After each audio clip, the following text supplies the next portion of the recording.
ক্ষমতায় বসতে না বসতে জীবননাশের হুমকি পেলেন পশ্চিমবঙ্গের মুখ্যমন্ত্রী শুভেন্দু অধিকারী। আল কায়দার নাম করে ভবানীপুর থানায় ইমেল পাঠায় এক যুবক। শুক্রবার এসটিএফ এর যুগ্ম কমিশনার জানান, বুধবার সকাল 10:15 নাগাদ ইমেল আসে ভবানীপুর থানায়। সেই ঘটনার তদন্তে নেমেই গার্ডেনরিচ থেকে এসটিএফ এর হাতে ধরা পড়ে হাসনান আলী নামের এক ব্যক্তি। তবে হুমকির মেসেজ লিখে ইমেল করা হয়েছে এক নারীর নামে। ইমেলে উল্লেখ করা হয় ওই নারী আল কায়দা সংগঠনের সঙ্গে যুক্ত।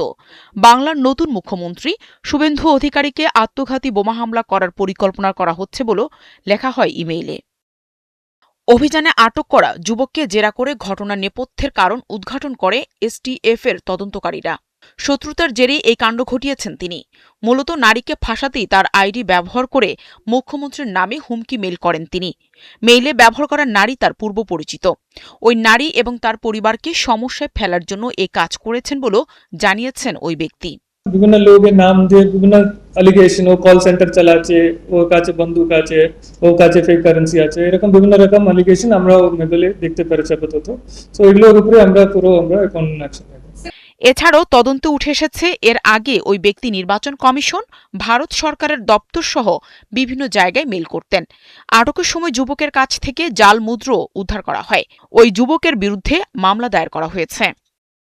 এদিকে তুচ্ছ ঘটনাকে কেন্দ্র করে ভারতের পশ্চিমবঙ্গের আসানসোলের একটি পুলিশ ফাঁড়িতে ব্যাপক ভাঙচুর চালিয়েছে দুর্বৃত্তরা। পুলিশ জানায়, প্রশাসনের নির্দেশে রেলপাড় এলাকার বিভিন্ন মন্দির ও মসজিদে লাউডস্পিকার বাজানো বন্ধ করার বার্তা দিতে যান পুলিশ ফাঁড়ির সদস্যরা। এ খবর শুনে দুর্বৃত্তরা পুলিশ ফাঁড়ি লক্ষ্য করে ইট পাথর নিক্ষেপ করে। এতে কয়েকজন পুলিশ সদস্য আহত হন।